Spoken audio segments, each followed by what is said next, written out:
Hi, my name is Joe, and I'm one of the pastors at Redeemer Lincoln Square.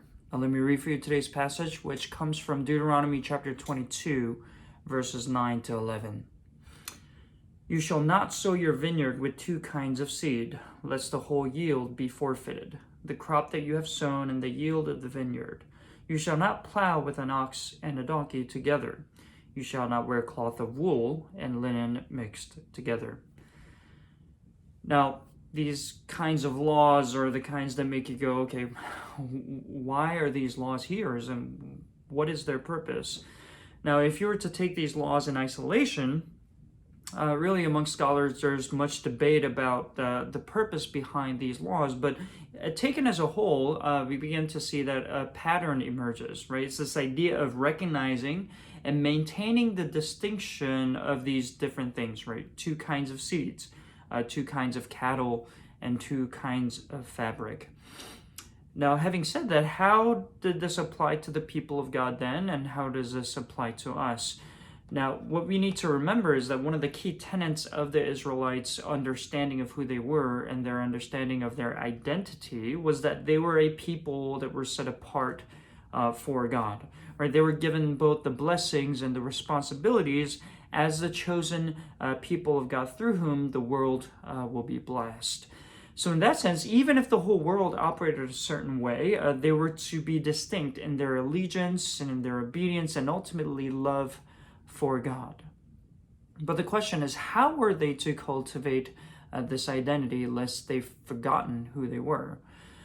Here, I think a scholar and theologian, James K. Smith, is really helpful for us because here's what he says.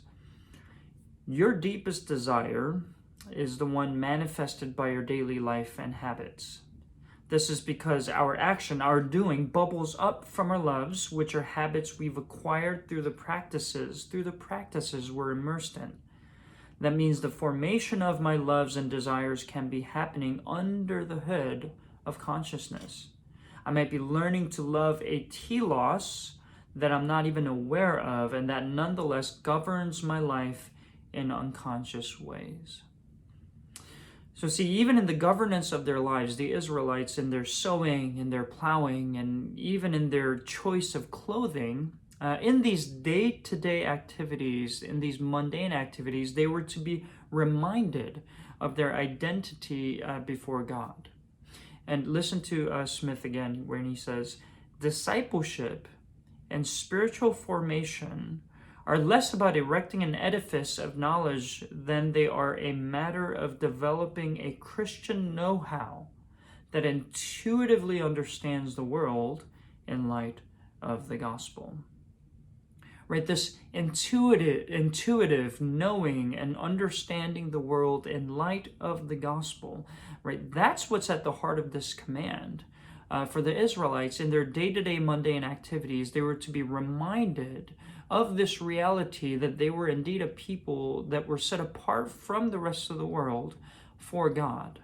Even as the world around them were to change in their ways, even as the world around them were to, in some ways, look to influence and change their self-understanding, the people of God were to maintain and live out of their distinct identity as the chosen people of God. And that's something for us to ponder as well. And here's the challenge for us today reading this text. Are there habits that you've cultivated that remind you of your identity? Now, as a beloved child of God, if you are a Christian tuning in, are you constantly being reminded that you are loved, that you are cherished, and that you indeed belong to the God of the universe? Do you have habits that remind you of your calling, of that identity, and out of that identity to live for the sake of others? Where we're living in a pandemic where our normal daily rhythms that we've been used to perhaps over the years have been thrown out. But this is as good of an opportunity as any that we're going to get to recalibrate our daily rhythms. And as we do so, let me encourage you to think upon these things and cultivate little habits that are baked into your mundane day-to-day life to remind you of this reality, of your identity as a beloved child of God.